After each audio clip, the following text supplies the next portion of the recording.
ओम शांति। ज्ञान प्रकाश है, भक्ति अंधेरा है, भटकन है, अस्पष्टता है। अब हमें ज्ञान प्रकाश में आना है, एक एक बात को अच्छी तरह समझना है। आज का विषय है विषय वितरणी नदी। विषय वैतरणी नदी कैसे पार करते हैं?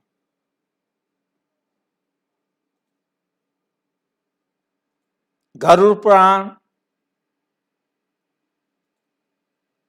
जो हम ब्राह्मणों ने बुद्धू बनाने के लिए,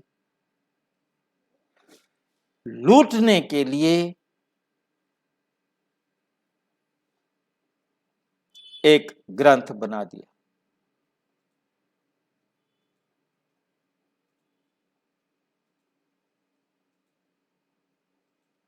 जिसके कारण यजमान को इतना डरा दिया जाता है, इतना डरा दिया जाता है कि वो सब कुछ जो मांगो देने को तैयार हो।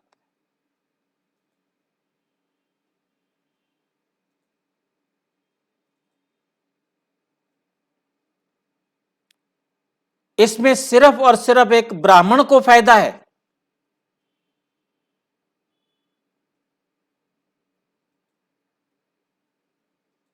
और यजमान के साथ वो धोखा है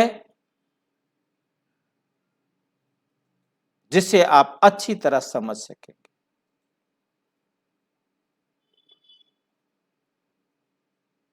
गरुड़ पुराण में लिखा गया कि एक ऐसी नदी है विषय वैतरणी नदी, जिसे प्राणी को पार करनी पड़ती है।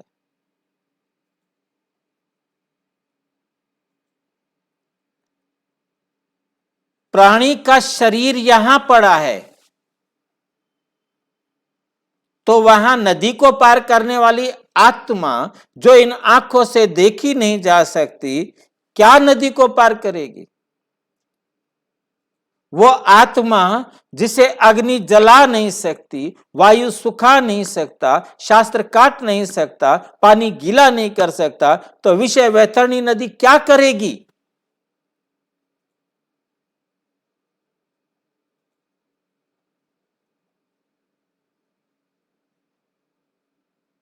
इस प्रकार से ऐसे धोखा दिया गया।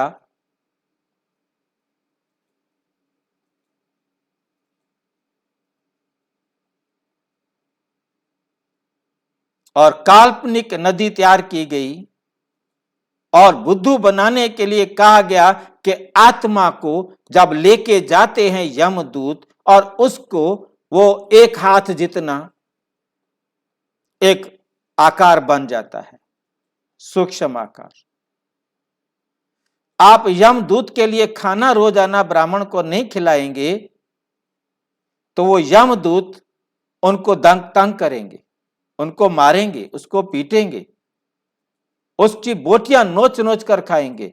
अरे बोटियां सारी यहीं रह गई हैं, जिसको हमने जला दिया है वो कौन सी बोटियां नोच नोच कर खाएंगे? उन्होंने खुद बनाया, खा लेवे जो बनाया है। तो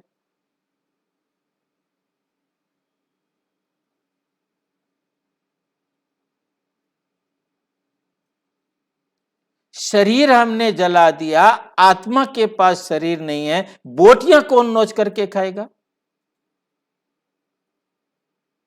कभी सोचते नहीं।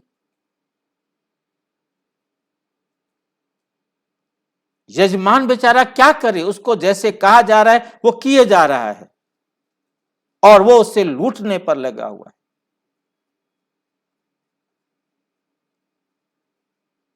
अब विषय वैतरणी नदी के ऊपर से को पार करना है। यदि गाय दान करो तो गाय अपनी पीठ पर बिठा कर दान कर ले जाएगी, और यदि गाय दान नहीं करेंगे तो उसे उसमें से निकलना पड़ेगा। उसमें बिच्छू भी होंगे, सांप भी होंगे, और भी क्या क्या होगा भयानक, जो उसको काटेगा, दुख देगा। और वो जब दुखी होता है तो वो गालियां निकालता है अपने परिवार के लोगों को कि आपने मेरे लिए गाय दान नहीं कर सकते,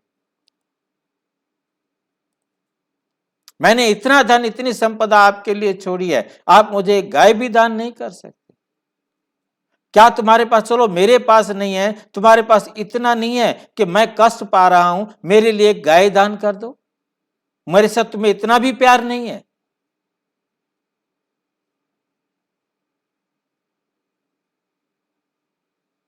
इस प्रकार से बुद्धू बनाते। मैं गाय दान के ऊपर प्रश्न पूछता हूं, सामान्य रूप से ब्राह्मणों से प्रश्न पूछता हूं। गाय यजमान के पास घास खाती है, दूध देती है। अब यजमान ने गाय दान कर दी है ब्राह्मण को, ब्राह्मण भी उसे घास खिलाता है, दूध लेता है, बादाम थोड़ा खिलाता है उसको। गाय जैसे यजमान के घर खड़ी थी, गाय वैसे ही ब्राह्मण के घर आके खड़ी हो गई। गाय को कोई लाभ हुआ? हां, ब्राह्मण को जरूर लाभ हुआ है। ब्राह्मण कहे कि मैं उसे अपनी पीठ पर बिठाकर, अपनी छाती पर बिठाकर, अपने कंधे पर बिठाकर, अपने सिर पर बिठाकर, अपने हाथों में उठाकर मैं वो नदी पार करके आऊंगा।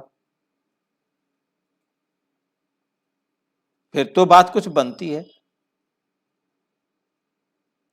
गाय को क्या एहसान हुआ? गाय क्यों जाए? जिसको लाभ होगा वही तो सेवा करेगा। ब्राह्मण को लाभ हुआ है, ब्राह्मण करे सेवा।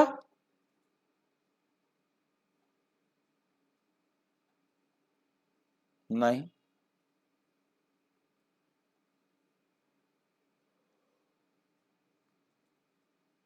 बहुत बहुत ध्यान से समझना है।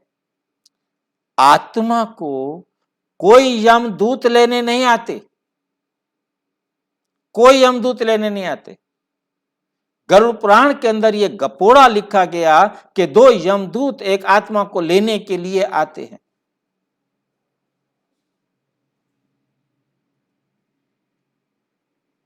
और ब्राह्मण की आत्मा को 11वें दिन, क्षत्रिय की आत्मा को 13वें दिन, वैश्य की आत्मा को 15वें दिन और शूद्र की आत्मा को 17वें दिन धर्मराज के सामने प्रस्तुत करते।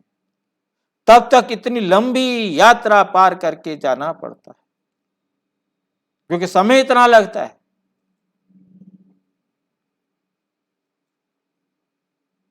जरा भी किसी ने यह नहीं सोचा कि कोई यमदूत नहीं आते। आप परमपिता परमात्मा आकर सत्य समझाते कि आत्मा चैतन्य है, वो एक तीखा रॉकेट है। यहां से शरीर छोड़ती आत्मा सीधा गर्भ में प्रवेश करती है, 1 सेकंड से पहले वो गर्भ में प्रवेश करती है। उसका गर्भ पहले से तैयार होता है।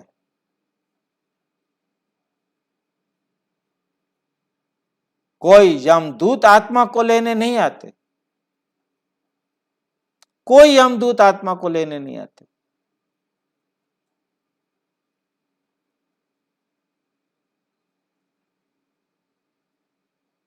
यम का संस्कृत में अर्थ होता है रुकना। जब तक आत्मा शरीर में थी तो शरीर चल रहा था, आत्मा शरीर से निकल गई तो शरीर रुक गया।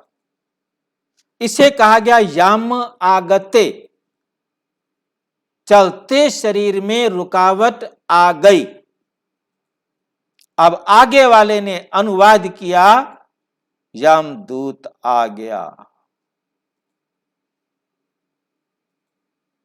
दूसरा शब्द है काल आगते, समय आ गया। आत्मा के शरीर छोड़ने का समय आ गया। अब या कोई काल या यमदूत आत्मा को नहीं ले गया, बल्कि आत्मा स्वयं गति करती है। वो एक तीखा रॉकेट है।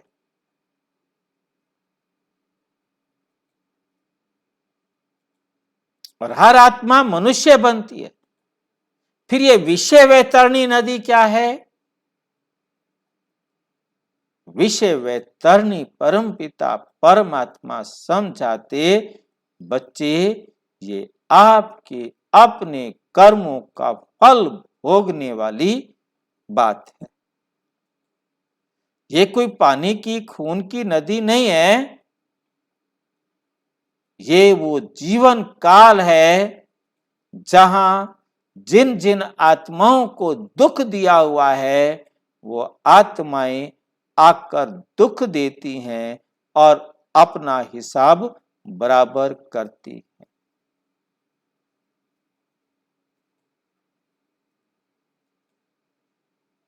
हर आत्मा का जिस जिस के साथ जो जो हिसाब किताब है वो बराबर करके ही घर जाती है। इससे पहले टेम्परेरी हिसाब कुछ बराबर किया और जाकर दूसरी जगह जन्म ले लिया जहां हिसाब किताब है।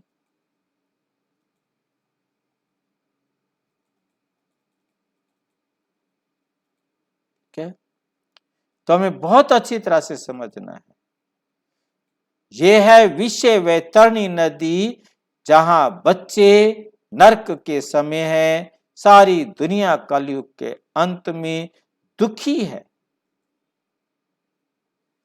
बीमारियों का दुख है, सामाजिक जो ज्योग्राफिकल प्रॉब्लम्स आती हैं, भूकंप आ गया, बाढ़ आ गया, बरसात हो गई, तूफान आ गए, शारीरिक कष्ट, प्रकृति के कष्ट, पारिवारिक कष्ट, सामाजिक कष्ट, ये जितने भी दुख आते हैं वो दुख विषय वैतरणी नदी।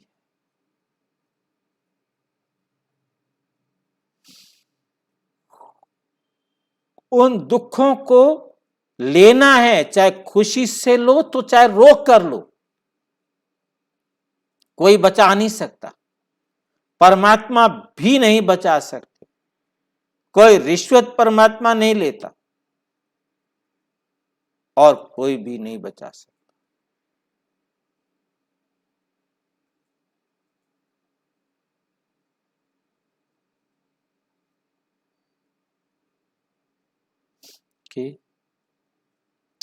तो जब ये दुख सुख का जो पारिवारिक सामाजिक हिसाब किताब है, यही विषय वैतरणी है जो रोजाना दुख दे रहे हैं। कोई पति बन के दुख दे रहा है, कोई पत्नी बन के दुख दे रहा है, कोई बेटा बन के दुख दे रहा है, कोई बाप बन के दुख दे रहा है। हर संबंध, आज संसार में जितने भी संबंध है उन सब को देख लो कैसे पार कर।